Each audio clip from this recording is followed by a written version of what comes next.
Welcome to our channel Scary Sagas, where we bring you the scariest real horror stories. Today, we have two spine-chilling stories that will make your blood run cold. These stories are based on real events and have been passed down through generations of local people. Are you ready to hear the ghastly ghosts and demonic spirits that still roam the deserted halls? Beginning, we'll take you to Louisiana, to the Myrtles Plantation, a beautiful and historic mansion that is said to be cursed by the spirits of its past residents. This is the story of the curse of the Myrtles Plantation. The Myrtles Plantation is a grand antebellum mansion in St. Francisville, Louisiana, built in 1796. It has a rich and storied history, with many prominent figures having lived within its walls. But it is also known for its dark and sinister past, with reports of ghostly sightings and strange occurrences dating back to the 1800s. One of the most famous legends associated with the Myrtles Plantation is that of Chloe, a slave who was said to have been murdered on the property. According to the story, Chloe was caught eavesdropping on her masters, and as a punishment, her ears were cut off. She later died from her injuries, and her ghost is said to haunt the plantation to this day, appearing as a woman wearing a turban to cover her missing ears. Another legend is that of Sarah Woodruff, the wife of one of the plantation's owners. Sarah is said to have died from a mysterious illness, and her ghost is said to roam the property, particularly in the bedrooms.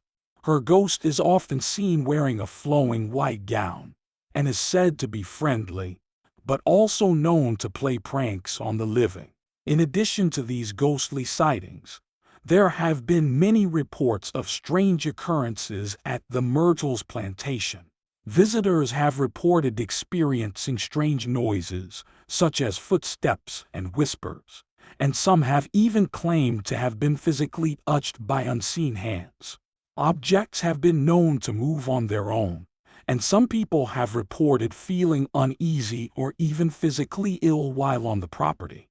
Despite the many reports of ghostly activity, the Myrtles Plantation remains a popular tourist destination, with many visitors coming to explore the property and learn about its history.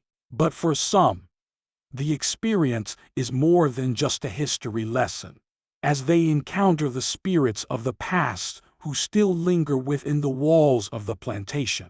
The Myrtles Plantation is a place of beauty, history, and tragedy, where the past and the present seem to collide. The stories and legends of the haunted plantation have become a part of its identity, and the spirits that are said to haunt the property continue to intrigue and terrify visitors. Our other story in this video is about a haunted asylum.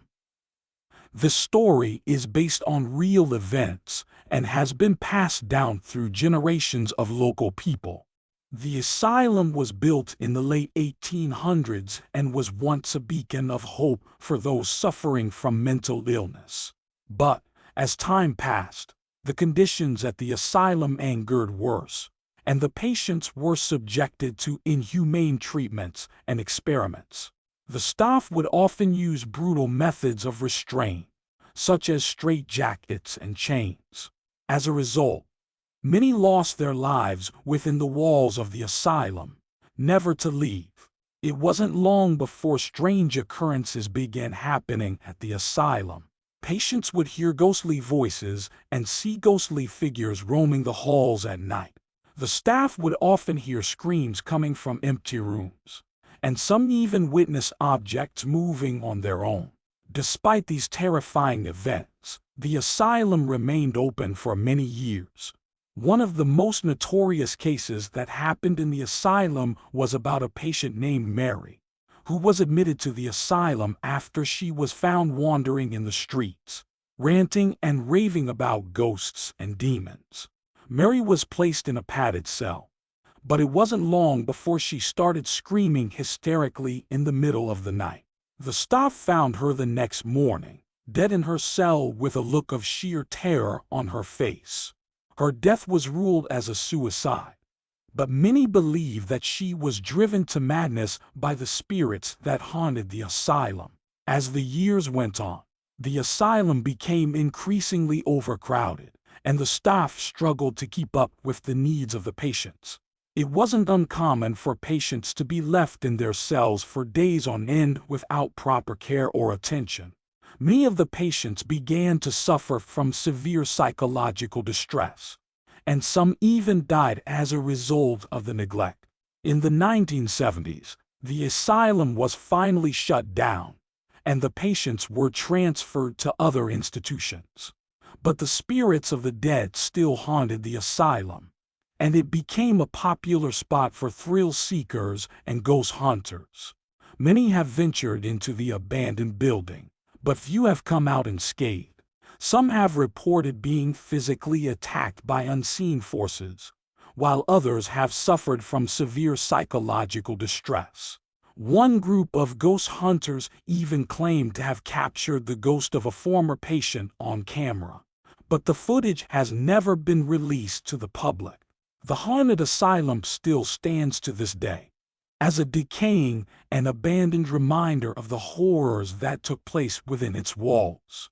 The spirits of the dead still roam the halls, and it is said that they are still looking for a way to escape their torment. You ever come across this place?